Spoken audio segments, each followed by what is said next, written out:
You just loaded up TM Talk, the one pod to learn it all. I'm Professor Tommy. And I'm Professor Ashley. Whether you're new to the Pokemon TCG or a seasoned trainer, we're here to help you level up your play, master the rulings, and grow your community one episode at a time.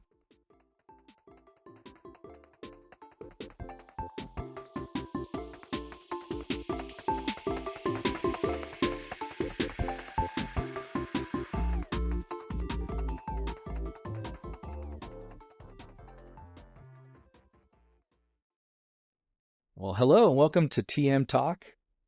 I'm here with my wonderful co-host, yes, Professor Ashley. And thank you again for listening to our podcast. Yeah, this is our second episode, so you must like it. So we're going to talk a little bit today about a couple different things. I mean, definitely this is the time to jump into Pokemon, into the championship series. So whether you play TCG, Go, or the video game, or even Unite, this is when the start of the season kicks off, and it's going to be an exciting time. There's a lot of different changes for the 2026 Pokemon season. So we're going to talk about that, talk about a couple of new things that Pokemon has come out with to help you kind of find this information, put the information out there, talk about a little bit maybe of the of people already kind of discussing some of these changes. And then we'll also talk about a couple different resources that can help you get started if you want to try to start being competitive in this season. And then talk about a cool and exciting thing that Pokemon's coming out as well, a brand new app. So definitely would like to talk about that too. But before we get into all that, so Ashley, how was your week so far?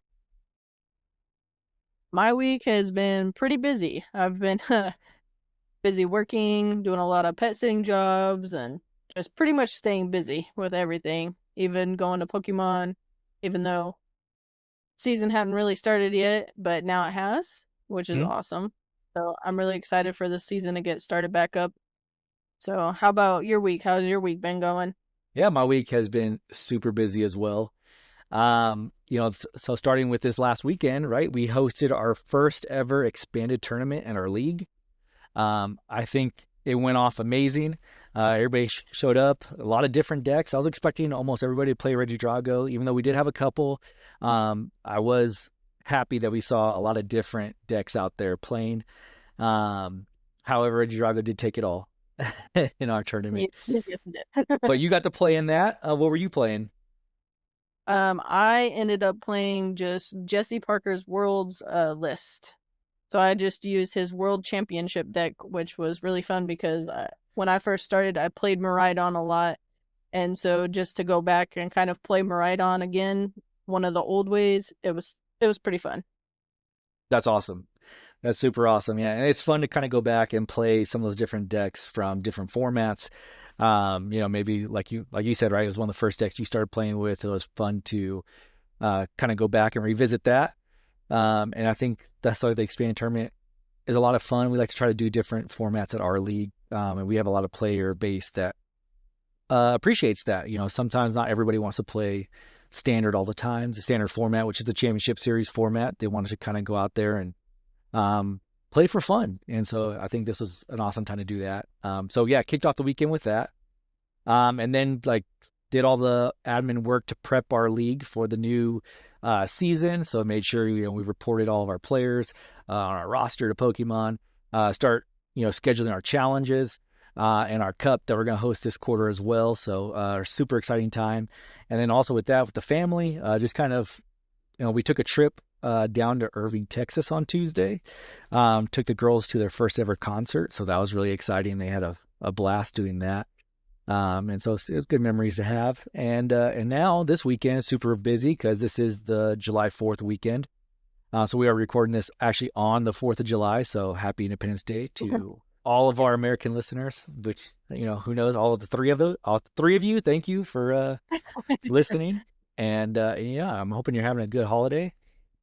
That's been my week pretty much. So are you excited to start off this new 2026 season for Pokemon, Ashley? I am super excited. I am still trying to decide whether I want to take more of a competitive approach or professor approach, but I pretty much decided that I just wanted to do one main goal for competitive play, one main goal for professor play, And that's how my season's going to go. I'm just going to go with the flow, learn as much as I can, improve as a player, and have fun and make sure our community grows along the way. That's awesome. Would you want to share your goals with us, or you want to keep those on the So hush? one, no, I don't mind. I've already shared it on one of my other social medias, so it's not a big deal. My competitive play goal was just to win a cup this season because I finally got in my first top cut last season, and I ended up getting like, I think it was seventh or eighth place. I think it was seventh place. That was super fun. So my goal for competitive play this season is to get a cup win. And for my professor goal, it's going to be just hosting, or not hosting, but staffing a regional event this season because I think that would be really, really cool. Yeah, I know we talked about that last episode, and really, I think that'd be awesome to staff an event, kind of see what it's like on the bigger scale, at the regional or international level, and just kind of get that experience too. Because there's a lot of professors I talk to who, during regionals or internationals, they had like a really good time doing it, and they talked about all the things they learned. And kind of like just made them a better professor overall just from learning that, and being with other seasoned professors that have done those before and share their knowledge. So I think that'd be pretty awesome. Yeah. But yeah. It's always nice whenever you have people that are a little bit more knowledgeable than you sharing their wisdom with you because then it helps you grow a lot faster and you won't make as many mistakes as they made whenever they first started. Yeah, for sure. And it happens too. Like, you could be part of your own league. Either you're the league organizer, or maybe you're just like one of the main judges that you always like judge or organize at that one league, one place, and you can kind of get stagnant. Like you know the players, you know what they're playing. The card interactions get to be more mundane than challenging, and I think always branching out, going to go do something new, whether you go help at another league, or you take it to the next step and go to that regional, I think is a great idea because you do get to expand your knowledge, learn from other people, learn from other players, other professors, and kind of like, expand your horizons a little bit. So that's one of my goals as well, right? I'm just like you, Ashley. I think every time I finish up the season, I'm like, okay, this might be my last season that I play competitively, and I'm going to focus mainly on being a professor, but I just can't put the cards down. I can't do it. So It's super hard. it is because the game's too fun. I have a lot of fun doing it. I'll have fun competing as well. I feel like I play better when I'm not competing. 'Cause every time I'm in an actual league, cup, or challenge, I always whiff, or I dead draw, and then when we play for fun, I'm untouchable. But know, Yes, very much untouchable. so it's weird, but I do want to play a little bit more. I want to get just more comfortable as a competitor. I think uh, in those high stress situations like cups or challenges, and making it to top cut in a cup, or even day two at a regional would be really awesome. I think I'm going to carry that goal over, and kind of just like you said, right? Focus on improving my gameplay, improving my time management as well, which is very important. I found out at this last international, is kind of like you also have to kind of be aware of how much time you have left to play, because that is as much a part of your skill set as knowing how to play your deck, I feel. Very much. Yeah, because I mean, it happens. How I finished at this NAIC, I finished with 4 ties. So I went, yeah, which is crazy. I went 3-2-4, which if I could have turned those ties into wins, I could have made it to day two. But I ran out of time. A lot of times we were playing game three, tied 1-1, and just ran out of time to play that third game.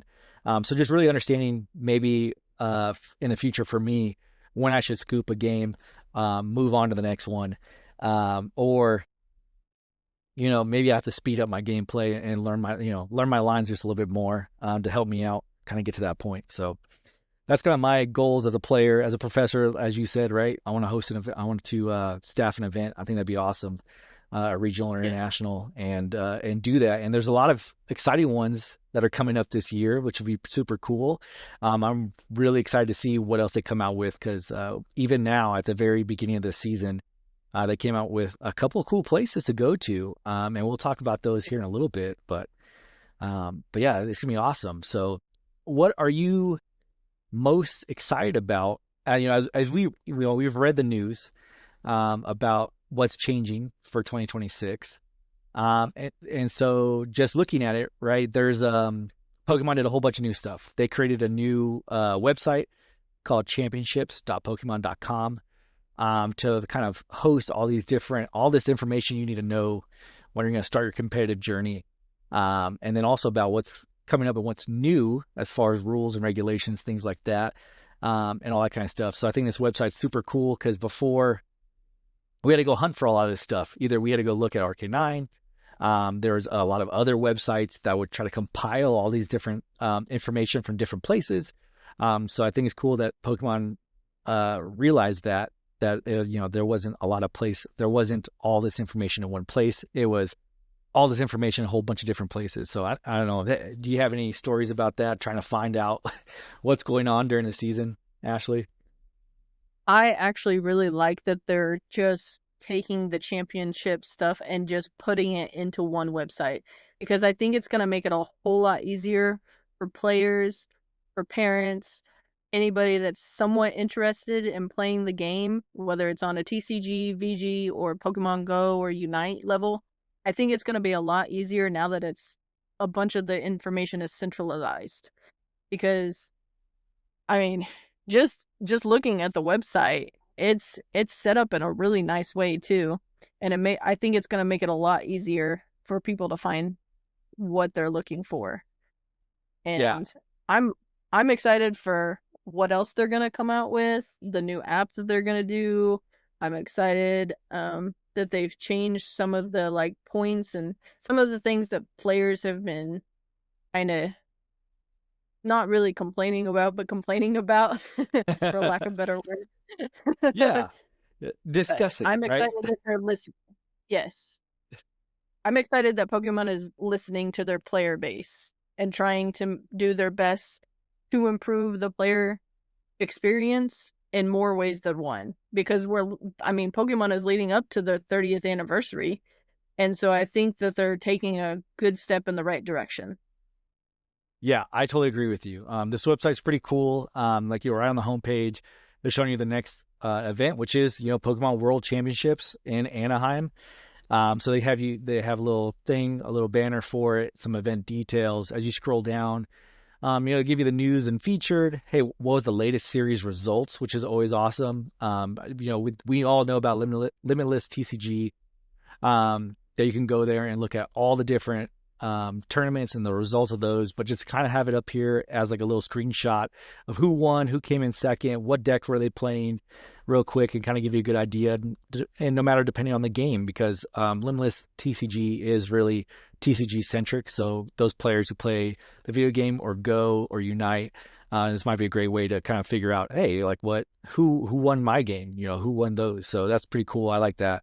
And like you said, right, like I think that's one thing that makes Pokemon so great, and that a lot of people want to keep playing it. I mean, every year our numbers at regionals, internationals keep growing and growing and growing. That's because Pokemon does listen to the fan base, takes that input and says, how can we make this better, right? And if they come out with something new and it doesn't work, our fan base also is not afraid to say, hey, this doesn't work, right? Or this would be very much. Yes. yeah, very much. X is the place if you want to go see rantings of the Pokemon world. And it kind of but it is true. I mean, there's a lot of great players that are in the community who know a lot about or have played the championship these championship events so much, and they've seen so many different changes from Pokemon and things like that.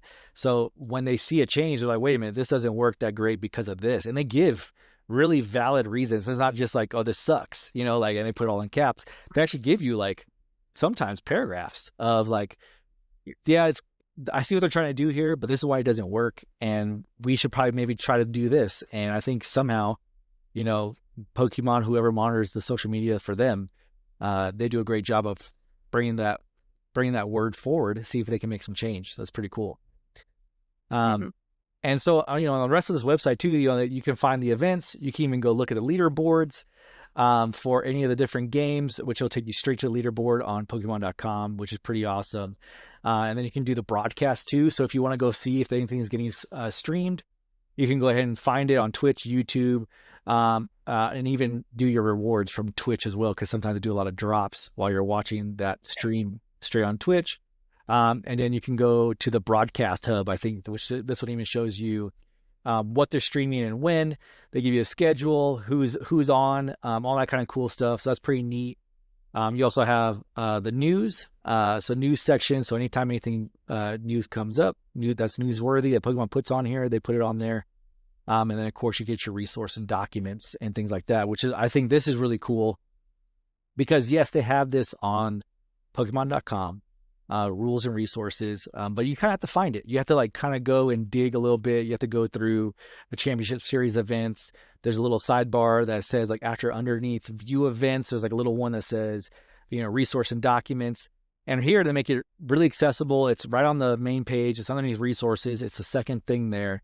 You can find all the rules and regulations for play Pokemon. You can download a lot of these as well, which is pretty awesome. And then it gives you all the resources, right, for like your deck list, so that way you can go ahead and write down your deck list for your next event. It gives you all the information about the errata page for like, hey, what wording has changed on what cards, VGC resources, Go resources. So it's pretty awesome. I think it's really cool that they put all this in one place because it was you had to jump back and forth a lot to find all this kind of stuff. So it was. So I think it's cool that they did this, and what brought this webpage, I think, to a lot of people's minds is that Pokemon put out an article that said, hey, these are the new things that are happening in 2026 in our Championship Series. And that was like one of the first things they put onto this website was the changes for 2026. And it was pretty cool to see, reading through it and skimmed through some of these. I was like, oh, okay, cool. That sounds great.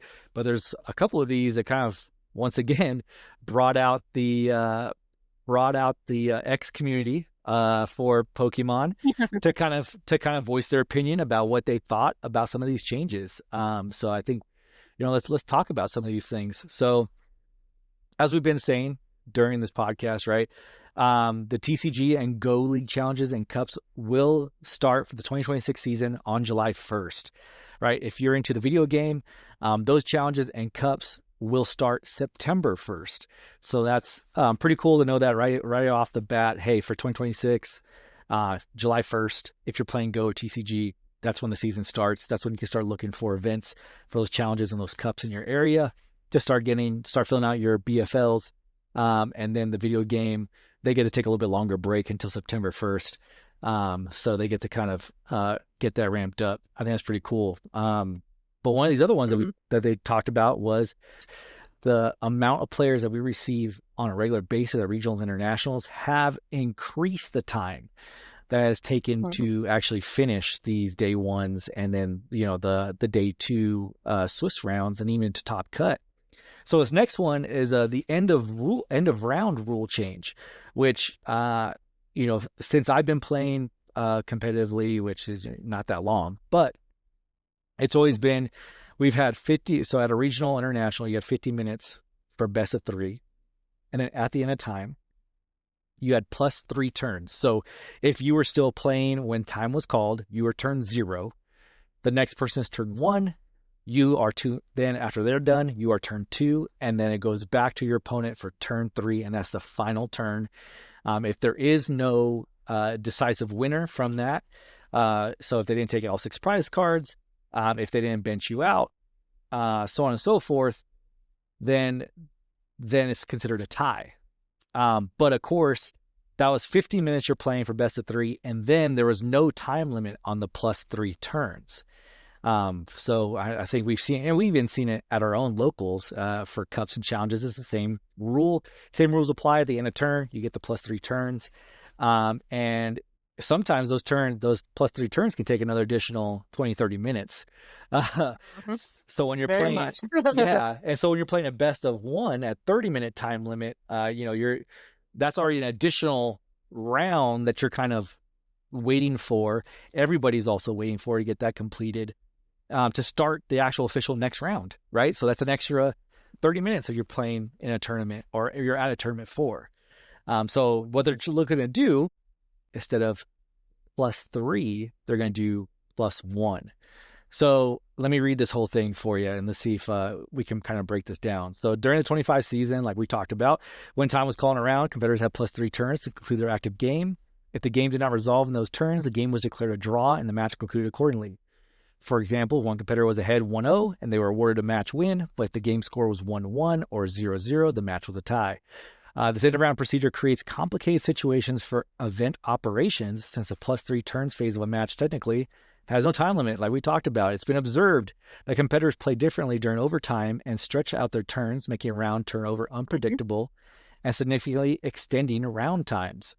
And I think we can all attest to this, right? I think playing and or judging, when that time is called, you can kind of feel everybody, okay, I can relax, right? Like, okay, cool. I made it to the point where I don't need to worry about the time anymore. And now you really see, players doing a lot of plays, a lot of things that maybe they wouldn't do or think so long about, right? During a timed match. So Pokemon's concluded that the overtime procedure is not achieving its intended goal, with a significant percentage of matches still resulting in a draw after +3 turns.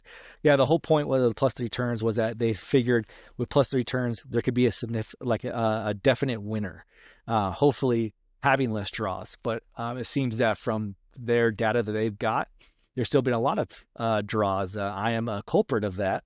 That's been a lot of +3 turns at NAIC and had 4 ties from that. So definitely I can see that they can say that, there's still a lot of draws. So to mitigate these unintended complications, we're implementing the following rules. After time is called in a round, competitors will have an additional full turn, a +1 turn, to complete their match. The active competitor will complete their turn. Their opponent will then complete their turn, and if no winner is determined by that point, the game is a draw. There's also going to be an overtime clock of 10 minutes for this additional turn, and if play does not conclude within the allotted time, the game is a draw. The overtime clock is intentionally long compared to the average turn length, with the hope that this clause will trigger only in extreme situations where slow play penalties may already be considered and applied where appropriate. So, Ashley, what are your thoughts on this one right away after reading this?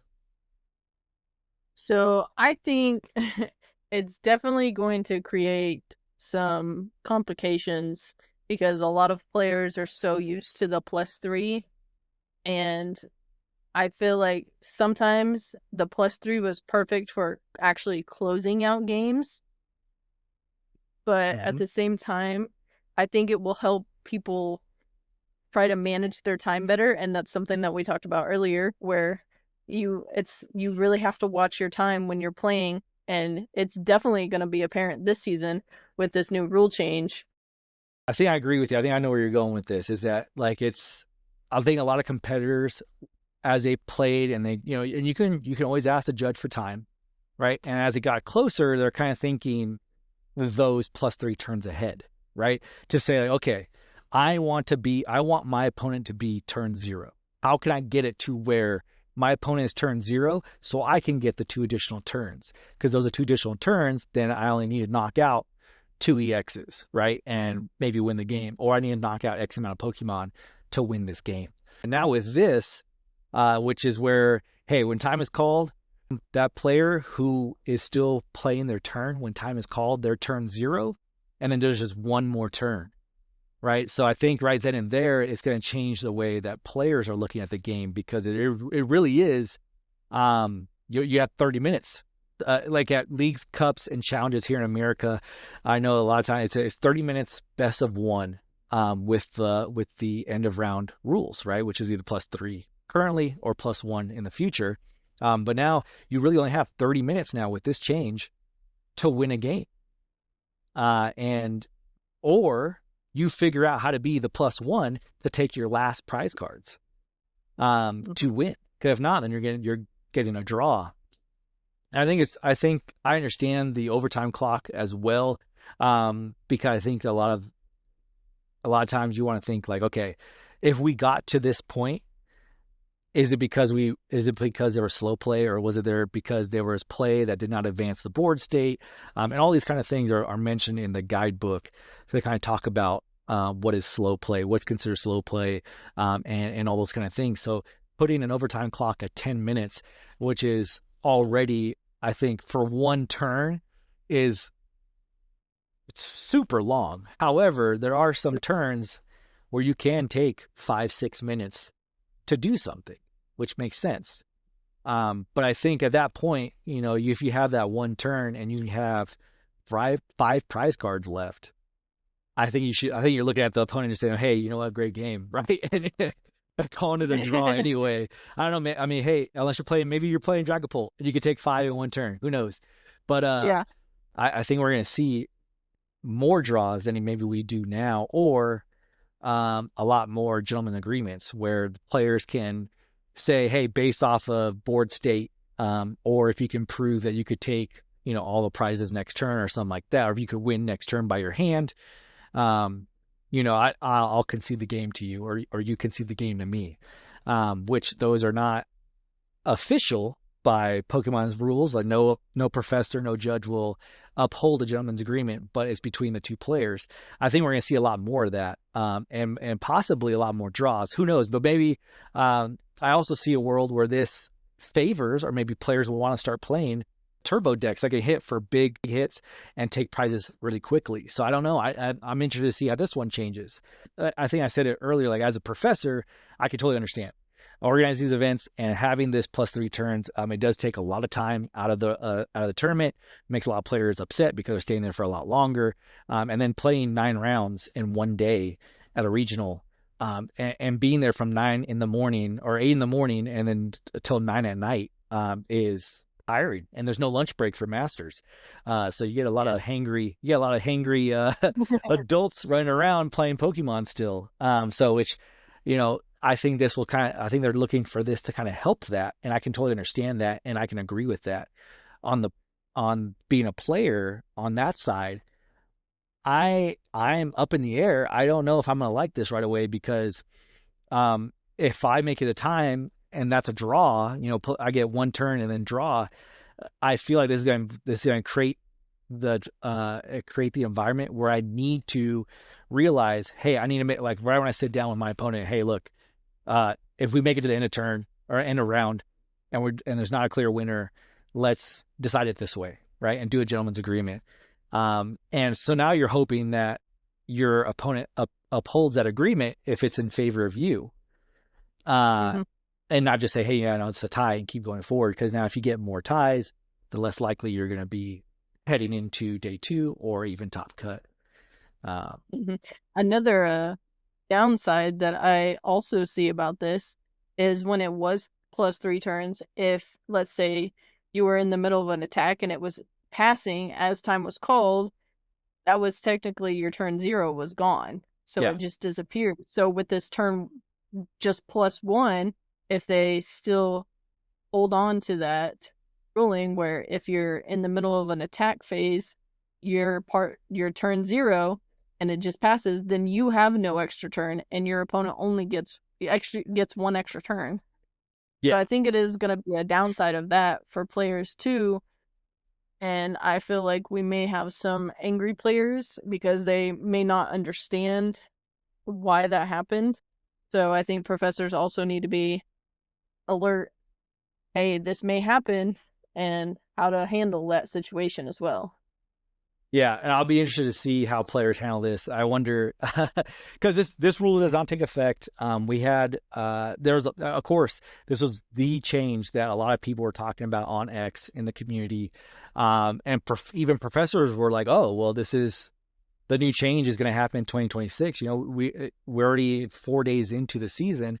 A lot of people have already had their challenges, and even there's going to be some cups. We know cups in our area that are going to happen this weekend. So there's a lot of confusion about, oh, this is taking place right now. How do we handle this right now?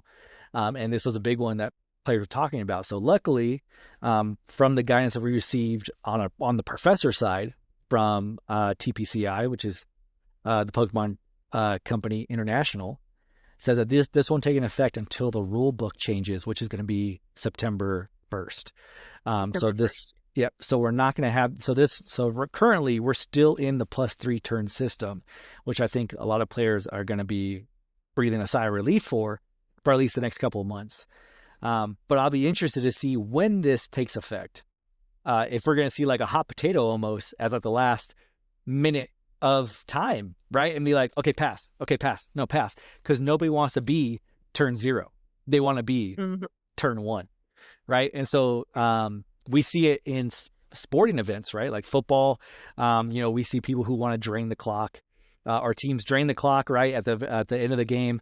They're draining the clock as much as possible, so that way they give their opponent the least amount of time to be able to score a point on them, things like that. I think we're going to see a lot of that here in Pokemon as well, with that. So that's going to be interesting to me. Any other final thoughts on this one, Ashley? I think we've pretty much covered all the positives, the pros and cons of this rule change. I'm curious to see how it'll work once it actually goes into effect. Yeah, same here. And it'll be interesting when we implement it at our own league, see how that makes those changes. So, but we'll get to see some regionals do it first, and and see how that goes. And then as we roll down, there are, they adjusted the championship point table adjustments. They changed those to so they can provide more rewards per rating zone for grand challenges, global challenges, and they even changed some of the league challenge kickers to reflect average attendance. So I think that's pretty cool. And then more championship points will be allocated to 9th through 64th place at championship events, which is really awesome. If you're playing those big tournaments that you get points for being 9th through 64th, which are mostly going to be regionals, ICs, you may have every once in a while in a blue moon a cup that has that many players that will allow you to get points for 9th place. I think it's awesome to be able to get those points for that and get a little bit more, especially since points mean so much to try to make it to Worlds. And then another awesome thing that we saw in this is that the Ace Trainer Reward program returns. So what are your thoughts on that, Ashley? The Ace Trainer Rewards, maybe explain a little bit about that and what does that mean for our players this season? So this was first introduced towards the end of the season last season, where if you earned at least 200 championship points, then you would get a reward for being an Ace Trainer. And so it says, the Ace Trainer Rewards program was previously announced for the 2025 Championship Series season and will return for the 2026 Pokemon Championship season. The eligibility requirements remain the same. Pokemon TCG Video Game Go, who earn 200 championship points, and Pokemon Unite competitors on top placing teams will earn the distinction of Ace Trainer. More details on rewards for the 2026 season will be available at a later date. And I believe, if I remember correctly, the one for last season was a promo card that you're going to receive if you earned the Ace Trainer reward. Yes, that is correct. I think I'll be curious to see what they come up with for this season, to see if it's just a promo card or if it's something else. I think it would be awesome to have a Pokemon promo card that had Ace Trainer on it, because I think that would make it a little bit more special, at least for the TCG. But yeah, sometimes it's harder for them to come up with things for VG or Go or Unite, where a lot of them don't collect the cards as much, whereas TCG, most players still collect. So I will be curious to see if it's the same across the board or if they come up with something for each game. So, yeah, for sure. Yeah. And I have them pulled up here. So this is something they've done in Asia a lot, was where they had these Ace Trainer cards where you could get them at special events or when you earned a certain milestone in playing. So this is the first time that they have done this in America, has released these promo cards, these Ace Trainer promo cards. And so we knew starting the 2025 season, they said, hey, there will be some kind of reward for if you hit a milestone with championship points. And we were like, okay, well, what's the milestone for championship points? What's the reward going to be? I think we had to wait. This article I'm reading came out in March, so it's almost a year, right? Yeah. So the start of 25 season. Yeah, so the start of the 25 season was July 24, and we had to wait till March of 25 to figure out, hey, we're getting Ace Trainer rewards, which are these cool cards. They're special illustration cards with Pikachu and friends, usually depicting maybe some of the better Pokemon or some of the highlighted Pokemon of the season through sets or things like that. On their special cards.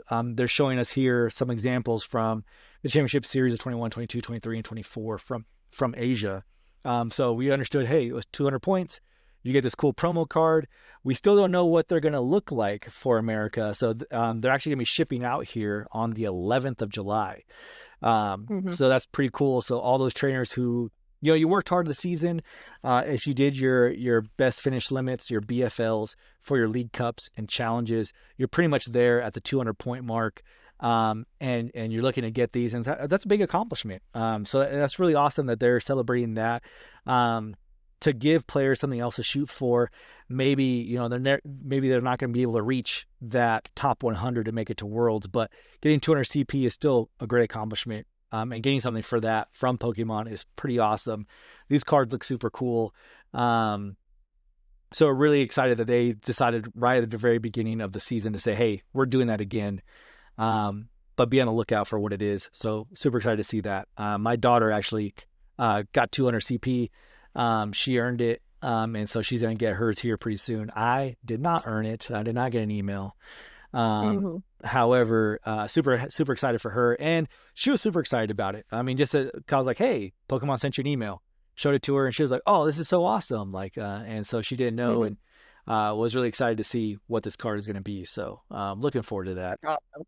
Yeah. Yeah. I think it gives the players who cannot go to a bunch of regionals or internationals, I think it gives them something to work for the season. And if they know ahead of time, it makes it a lot more exciting for them to already know, hey, if I work really hard this season, even though I can't go to regionals, because not everybody is able to with work, with time off, with money issues, they may not be able to go to the regionals.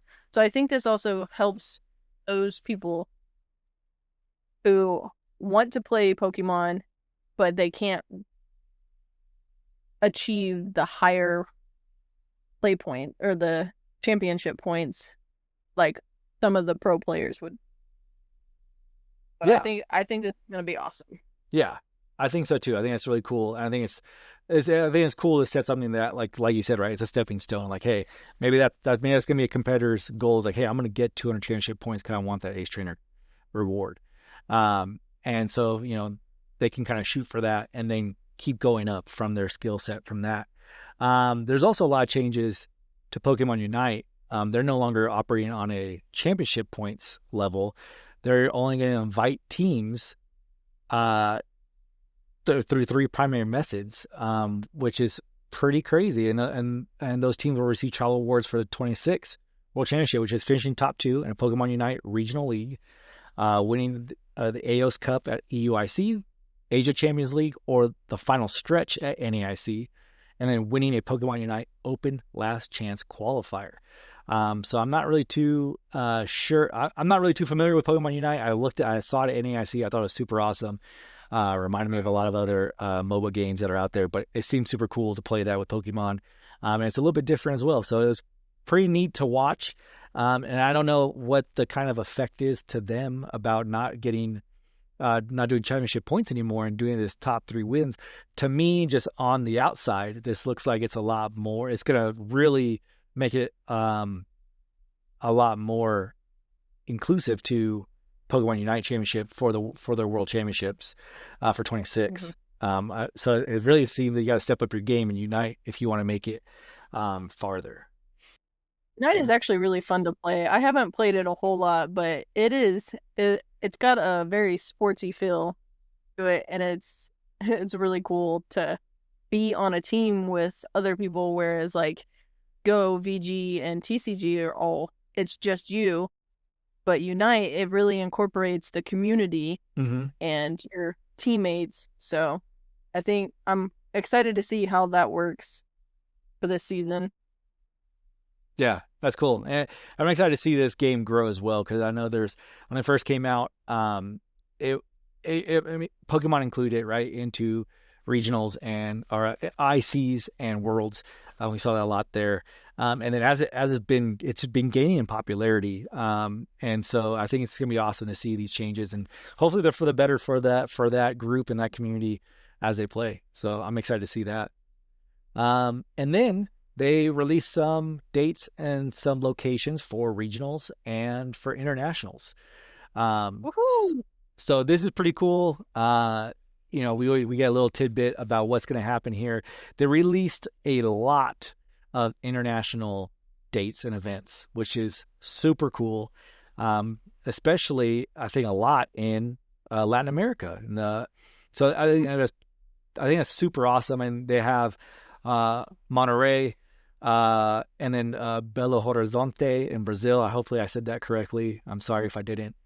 And then, they had those out there, Buenos Aires in Argentina, Sao Paulo and Brazil, is going to host LAIC again, which is super cool.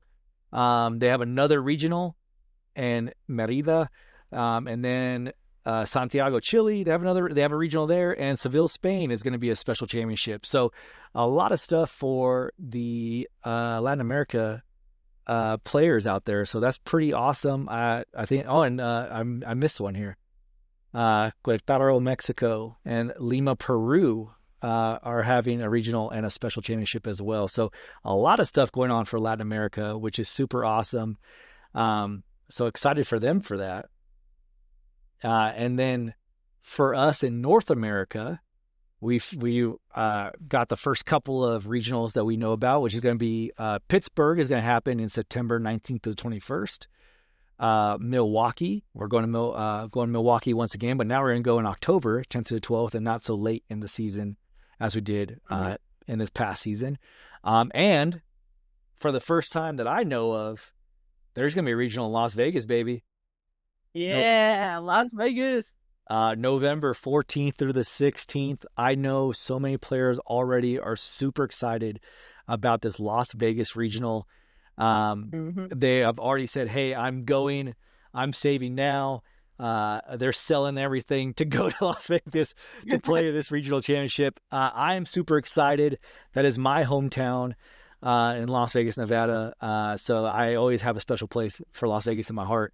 And be able to go play Pokemon in Las Vegas is going to be super cool. I am super excited. I am trying to register as a player there. So that'd be super amazing. Anything on and then also so before I hand it off, we also found out New Orleans once again is hosting NAIC around the same time, June 12th to the 14th, as it was this year. So. What are your thoughts on these championship series events, Ashley? Like, are there any that you're super excited about? I just want to know what you think. What's going on here? I think the Las Vegas regional is the most hyped regional that I think I've seen in the last 2 seasons that I've played. Yeah. I have seen so many players so excited about this one, and I know you're excited for it because it's your hometown. But I am also excited that it's in Milwaukee again because I've heard from other people. I didn't actually go to Milwaukee last season, but I know people who did. And they said that they really, really enjoyed the Milwaukee regional, that it was a nice little regional and it was a nice area as well. So I think that will be a nice one for people to attend. I'm a little bummed that NAIC is going to be in New Orleans again because I've been to the last 2 NAICs because I've started playing. So I was really hoping for somewhere different this year. But, it is a really nice location. There is a lot of fun things to do. I just dislike how much parking is everywhere. And I think that's just really my downside. But it is such a huge venue and it can hold so many people. I can see why they wanted to do it there again. And it's around the time of my birthday as well, again. So Hey, there you it's go. gonna be awesome. Yeah, I'm in agreement with you, right? Like NAIC, first and foremost, hey, I have nothing against New Orleans. I think it's a great city, has so much to do. The food is excellent. It's a great place to visit, go check out. There's so much history there too, which is super awesome. The aquarium is cool. There's something for everybody, right? I think a lot of people, when you first say New Orleans, they think Bourbon Street and Mardi Gras, but there's so much more to that city than just that. And going there this last time, with my family and figuring out there's a lot of stuff to do as a family out there, which was super exciting, super fun. So looking forward to 2026. I was hoping that we were going to go to another location, right? And the only reason I say that is just to see other places, just experience it, and maybe and goes check out another part of North America. Even, I mean, maybe I'm the odd one out here. I wouldn't even mind doing an international in Canada. I think that would Yeah, be pretty cool. that would be really, really cool because I mean, the Canada ones, regionals like Toronto and Vancouver, they've had really good turnouts, and Yeah, even just their normal player base. I follow people on social media who are from Canada, and their cups are huge, so their player base is awesome. So I think it would also be really cool to have it in Canada as well one year. yeah. I think it'd be cool. But I totally understand why we're going back to New Orleans. Not only is it an awesome city, there's so much stuff to do. There is an international airport there, so it makes it really easy for international players to come and travel and come to New Orleans right away, without dealing with a lot of different crazy travel layovers and things like that. So it is a bigger airport. It does allow people to kind of come in there straight away to New Orleans. So it makes sense logistically, right, for players to come there.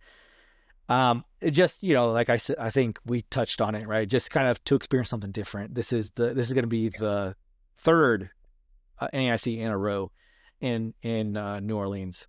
So And that's really the only downside that I saw about it was because I've already been there twice and I like traveling, which is why I like going to different regionals every year because it gives me a chance to go travel and it gives me an excuse to go see somewhere that I haven't seen before. Yep. But I think it's still going to be a great international. Yeah, I think so too. And so that's just the tip of the iceberg, right? As the season progresses, we're going to get more and more regionals, more and more events posted here. So super excited to see that, and hoping that everybody gets their chance to go to somewhere they wanted to go before, whether it's here in North America, you're in Europe, and you want to go to Frankfurt or Stuttgart again. Or any of these other places, it's going to be super awesome. So it's exciting. It's exciting to see what place is going to be listed next as a regional. So Yes. Because super. like you said, we only have 3 regionals up and it's only one in September, one in October, one in November. Yep. And then the rest of the season we have nothing yet. So just keep checking for updates of the championship series because they will update them throughout the season. They don't always just post them all at the beginning of the season. Yep. Yeah, because they're trying to work out venue situations and organizer situations and things like that. And what's great now with this new website, championships.pokemon.com, you have one place to go check it out. You don't have to scour X, try to follow all these different entities on X to try to see if they're going to post something about the championship series or what's going to come next. Like we had to, in seasons before. You have one place to come. You can check it. They'll post it right here. You can look at it. So it's pretty cool. So I think that's awesome. But as we talk, we've been talking a lot about the 2026 championship series and the season.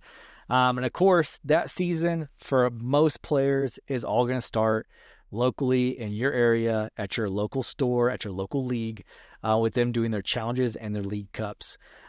So just real quick, just for our players who don't know, maybe this is their first season of competitive play, could kind of let them know a little bit about a league challenge, a league cup, right? So league challenges are like the first step in the championship series.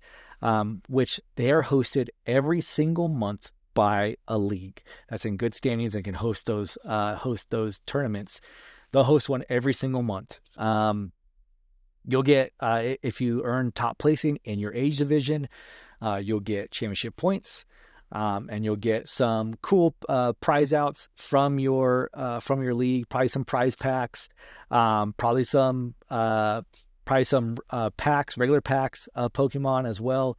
And so those are super cool to play in, and it's a great way to kind of break yourself into the championship series.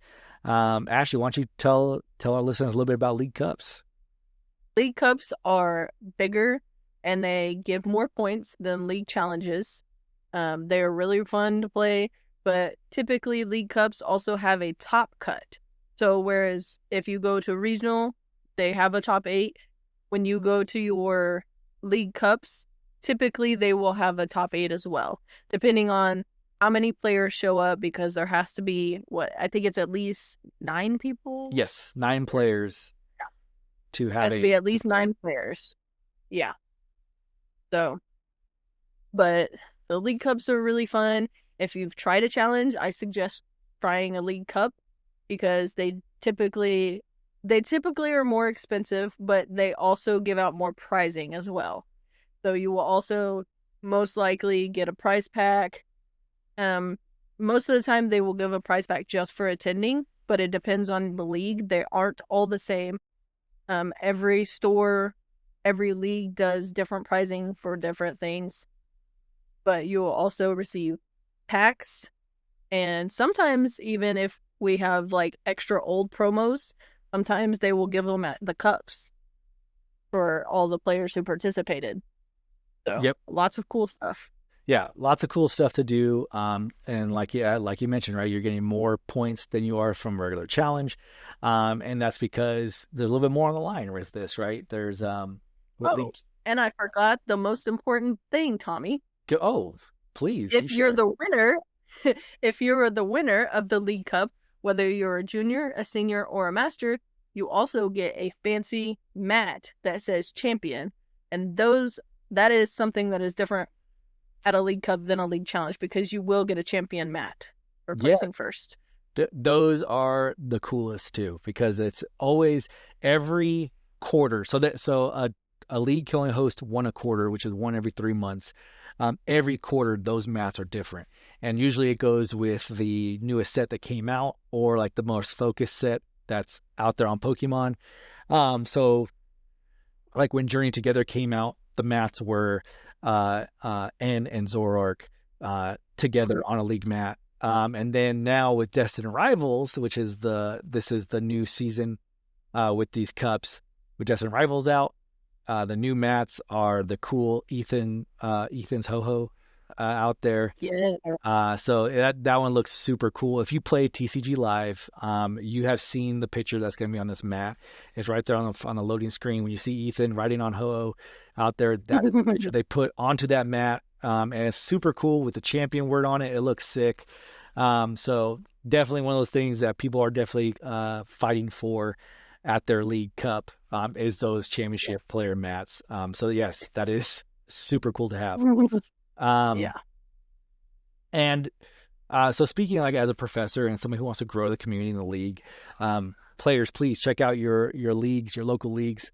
Please attend those challenges, those cups, because the more attendance they have at their normal leagues, the more prizing they get from Pokemon to help you guys out or help out the prizing for these challenges and these league cups. So it's super awesome. And to give you guys an insight, it doesn't have to be just what Pokemon sends you to give out.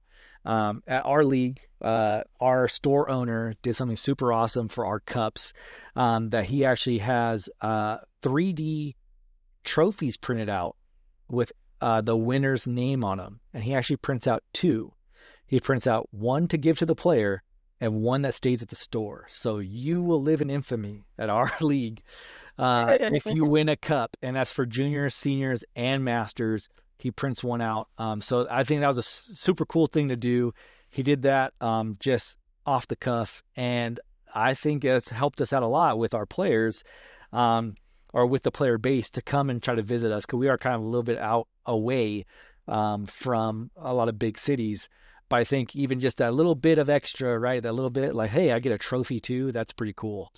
Um, so I know there's a lot of players who played our first cup and saw that and they're like, oh, I'm coming back. I'm trying to win that. And they came to our second cup as well. So for those professors out there, if you're trying to think of cool things to kind of increase your player base and make people keep coming back, try to think outside the box like that. I mean, it's super awesome. Even those little things like just creating a trophy or maybe a different award or prize can really help out with that. What do you have any thoughts on that? It gives the players more incentive who want to come to your events and your local league, because I mean, those trophies are so sick, and I'm hoping that this season I can actually get one of them. Oh yeah, because I know we rotate, so we don't get to play in all of our challenges and cups, but I think it would be really cool to win one of our own cup. Yeah. I'm definitely looking forward to trying to play and win one of those as well. And as you said, Ashley, right? Us as professors for our league, we usually don't get to play in every single challenge and every single cup. We rotate between ourselves. So we actually have a third professor at our league, and that kind of helps us kind of there's always one of us that can be in the player base while the other two are, organizing and judging the challenge and the cup to help us out. So that's so it makes it a little bit harder for us, but I like a challenge, right? And it's super cool. So I think that's awesome. So, I mean, as we talk about league challenges and cups, and I don't know if you're a new player and you're saying, well, how do I find a league near me? How do I find these challenges in the league cups? How do I do that? Well, Pokemon, once again, has created another website. play.pokemon.com. This is something they came out with last year. And same thing, right? I think it was, hey, how do I do this? How do I find all this information about it? If I'm new, where do I go? How do I find my closest league? What does even a league mean? What do I need to join a league? And those kind of things. And they created this website to answer those questions for you. So it's pretty cool. They have a get started section where you could, if you are a player, you can get on there and it gives you all your player stuff. And what the thing I love the most too is that, hey, if you're a parent, if you are a Poke parent, they have a section just for you to understand what Pokemon is, and how to get your child started. Finding friends with common interests like Pokemon, so they can play with on a weekly basis whenever their league meets up. And so you can find those things there, and you can find event. So the event locator is located right at the top of the screen, which is so awesome. Again, that's how you can find your league, is go to the event locator for Pokemon, type in your address, and you can change the filters to change the distance that you're willing to travel to go find your league and go find all your different play events that you can do. So I think it's this website is super awesome.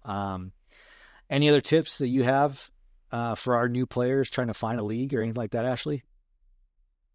On the event locator, I also like that they have it where you can click either the trading card game, the video game, or Go, because they may have a child who's interested in video game. And I mean, at least in our area, I know video game is a lot less played, but it would definitely help them to just kind of narrow it down, because sometimes you can type in your town and it pulls up with 50 different locations, and you're like, oh, okay, well, what is this? And it meshes all the trading card, the video game, and Go together. So having that option just to be able to click that, it makes it a lot easier for them to access it. Yeah. Super true. And I like that too. Like, you can separate it out to what you're interested in. It's not just a trading card game. You could do the video game. You could do Pokemon Go.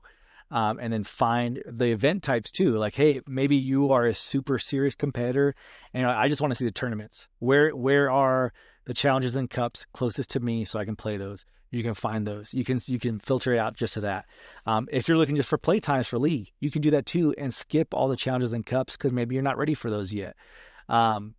Or a lot of people like to go pre-release hunting and go find all the pre-release events which are super fun to play, super cool. You get to see the brand new cards from a brand new set before anybody else does, and get them in your hands and play a super cool format as well. You can find those as well. And then for video game, they do have their Premier Challenge and their Mid-Season Showdown filters on here as well, so you can find those. So go to play.pokemon.com. Check out those branches for players or parents, whichever one you fall into, and go check out that event locator and go find a league close to you and go enjoy Pokemon however you like to enjoy Pokemon. It's not just about playing competitive. It's not just about playing just a TCG either. It's about having fun. So go and find other people who want to have fun Pokemon just like you. All about finding your community. That's right. Find your community, find those people that get you, that understand you, and that you have a great time with, and go travel to different places with and all that kind of fun stuff. So it's been awesome to have that, and I hope that you get to find it, or I hope that you get to experience that as well. So I think that's pretty awesome. And last but not least of what we're going to talk about is something super cool for the community. As we talk about finding your community, here's something super cool for the community that is coming, which is called Play Pokemon Access app. Yes, this is going to be an app all for Pokemon trainers for all of their competitive season or trainer needs. It's super cool. I've only got to see a couple screenshots of this, but they have a lot of cool features of this app. This is something I think the community has been asking for, because currently, what you have to do if you go find, if you're going to go, let's say, compete and go to different challenges and cups at different stores, the first thing you have to do is fill out your deck list and register with that league cup for the tournament. So you have to give them your player ID, you have to give them your name, you have to give them the year of birth, and they have to put you in the system, do all this kind of stuff. And so a lot of times to find your player ID, not a lot of people remember it. You do have a little player ID card if you carry that around, but it's up to you to print it. So you have to go on your phone, log into Pokemon.com, go to your player page, go to the top, and up there says your player ID and all that kind of stuff. And so that could take some time. And sometimes maybe service sucks and you can't get to it, and it could get frustrating for players. So what they did with this app is that they allowed you to have a QR code. And so QR code where it's scannable, and it's going to be scannable for professors at their leagues. They can scan it and it will automatically bring up all the information they need to put you into the tournament. No more searching, no more anything like that. And the really cool thing about this is for those Poke parents, again, if you play and your kid plays, or you have multiple kids that play, you can have multiple accounts on this app. So you can just swipe over, scan one code, swipe over to the next one, scan the next one, swipe over to the next one, scan the next one, and not have to go hunting. I know as a Pokemon parent, as a Poke dad, I know that I have two kids that play. So not only do I have to find my player ID, then I have to go through and find my kid's player's ID. And that was a big hassle. So having this QR code, being able to scan it later, is going to be super cool for the player base, and super cool for professors, because now it's no longer trying to interpret some people's handwriting, or, trying to see oh, well, hold on, let me find it. I'll get it right here. I know I had one before. And then you go through the process of well, do you have one? I don't know. Here, do you want me to give you one? Yeah, just give me one, and I'll register it to my account later, stuff like that. So this is super cool for professors as well. It makes this whole registration process, I feel, a lot quicker. So it should be pretty cool. What are your thoughts on this one, Ashley? I think this is an awesome step for Pokemon, because I know, even just as a player, remembering your player ID at the beginning of whenever you're starting to play is very, very hard, and not everybody remembers to bring it. So I think just about everybody has phones now, and I think this is going to make it a lot easier to access it so people don't forget.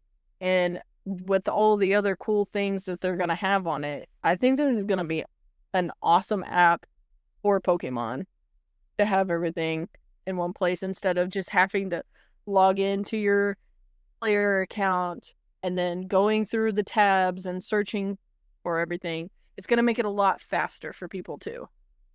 Yeah, I agree. And it's going to have so much cool stuff on here.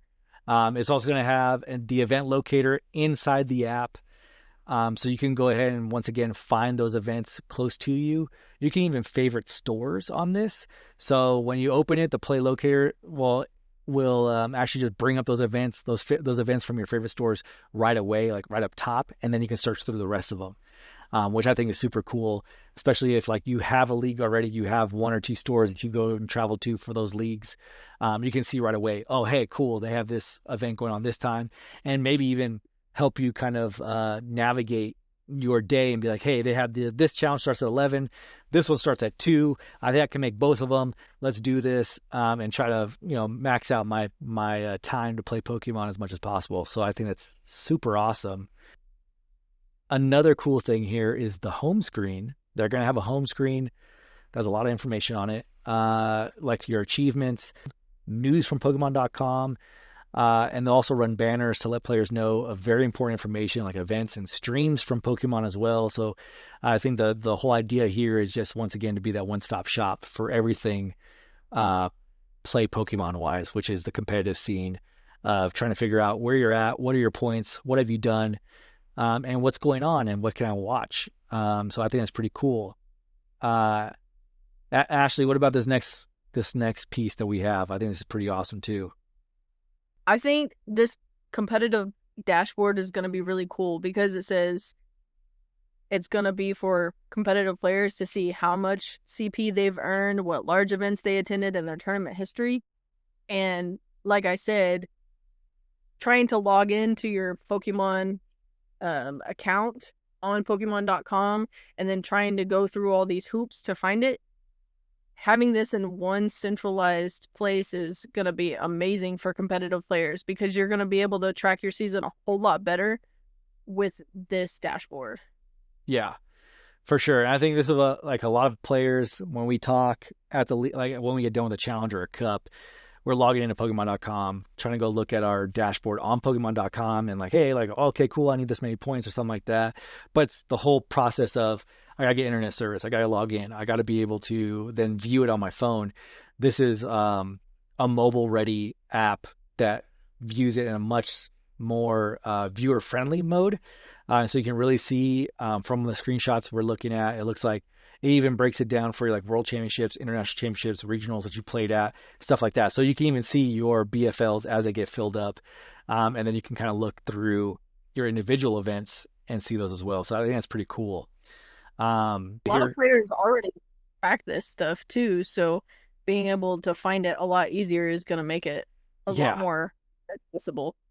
Yeah, exactly, 100%. And I think it's going to make it easier for everybody to kind of figure out what they need to do, and like what they're trying to accomplish that season just by seeing it on the app instead of trying to log in and keep track of it there. Another cool feature is they're going to include some kind of card search feature where you search different cards, see what they are, see what the abilities are. You can even favorite cards and things like that. So that's pretty cool too. Especially like when you play these bigger formats like Expanded or GLC or anything like that, the card base is going to be from black and white forward. So if you have a question about a card or like, oh man, I wonder what this card does, how does this interact with this, you can search for cards right on the app, which is super cool. No more trying to like scour the web to see like, hey, how does this work and things like that. So I think that's awesome. And then yeah, because I know for me, I was always trying to go to a completely different app that had Pokemon cards and just trying to search up on there. So I think having the card search on there is, especially since they have them from black and white forward, it's going to be a lot easier to find. For sure. Yeah, I think so too. And I think it's going to be awesome. Also too, I mean, probably helps out with filling out deck lists and things like that to see probably a little bit better your set number and all that kind of stuff. So that's going to be pretty cool. And then you can get the resources from Play Pokemon, so you can get all the rule books, handbooks, and all the different resources you can get online. You can get it through the app. And I think the funnest part, of course, Ash, I'll let you talk about this a little bit, but we have themes for this app. Yay! So these are going to be themes to, just like your phone has a theme, this is going to be awesome because it's going to be Pokemon themed. You're going to be able to pick one of the Pokemon themes that they have. And I'm excited because I think there's going to be a Fuecoco one. And Fuecoco is one of my favorite ones. And they also said that some of them will be special limited time themes for special events. So I'm excited to see what kind of special themes that they will have for the events. So I'm guessing that probably means maybe at a regional or an international level, or even the special championships. Maybe they'll have a cool theme for the players that are there. Yeah. So I think that'd be pretty awesome. And I'm really excited about this app. I think it's going to make, it's just the next step forward to make this a little bit more accessible, a little bit easier for everybody involved to be able to use these exciting, cool features of this app. And of course, like seeing what's out there, these limited time themes for special events and things like that is going to be super cool. So this is coming pretty soon. It's still in development, but I think they said it's going to be coming sometime for the 2026 season. So I'm thinking by the end of this year, we're going to see this app get launched and be live for everybody. So it's going to be super awesome. I'm excited for it. I know Ashley's excited for it, so I can't wait. So I think, though, we covered all the big points of what's going on in the 2026 season. We talked about a lot of changes to the competitive environment. We talked about the upcoming events that we're super excited for and they're super awesome, where you can find all this information. And then also to go out there and find how to find your local leagues to get started on your Pokemon competitive journey. And hopefully shared some tips with how to help you out if you wanted to grow your community or make your league a little bit more special, put your little touch on it. So any closing thoughts, Ashley? Anything you want to share? Happy 2026 season for everybody. I'm excited to see where this season goes. I hope all of you can make goals and achieve them this season. And if you're wanting to get into the competitive scene or being a professor, you have a lot more resources now, and it's definitely going to make it a lot easier. So I hope you guys all have a great start to your season. And I know VG doesn't start till September 1st, but I hope everybody has a great start to their season. What about you, Tommy? No, yeah, for sure. Same thing. I think 2026 is exciting. So many new different changes to come. It is a perfect time for new players to hop on, learn the format, have a fun time, learn to play Pokemon, and also it seems like a lot of great things coming forward for existing players as well. So I'm super excited for this season. Can't wait to see not only how I do as a player, but also how our league does. And I'm hoping for everybody to have a great 2026 season and have fun playing Pokemon however they see fit. So it should be super awesome. So with that, I think we hit everything we wanted to talk about. But of course, we want to hear back from you all. What do you guys think? What was your favorite change from 2026? Was a change that maybe you're not too sure about? What are you looking forward to 2026 in the new season for Pokemon? Let us know. Please reach out to us at tmtalkpodcast@gmail.com. Once again, that's tmtalkpodcast@gmail.com. Email us. Let us know what you guys are thinking, what you guys would like for us to talk about next on our podcast, or anything that you may have questions on. We're definitely looking forward to it. So I'm looking forward to that feedback and looking forward from hearing from you all and going forward. So with that was TM Talk. We'll talk to you next time. See you later. You just used TM Talk. I hope it was super effective for you. Whether you're building a deck or building a league, remember, you've got this and we've got your back. If today's episode boosted your stats, share it with your party. And until next time, keep training, keep teaching, and keep passing that knowledge on.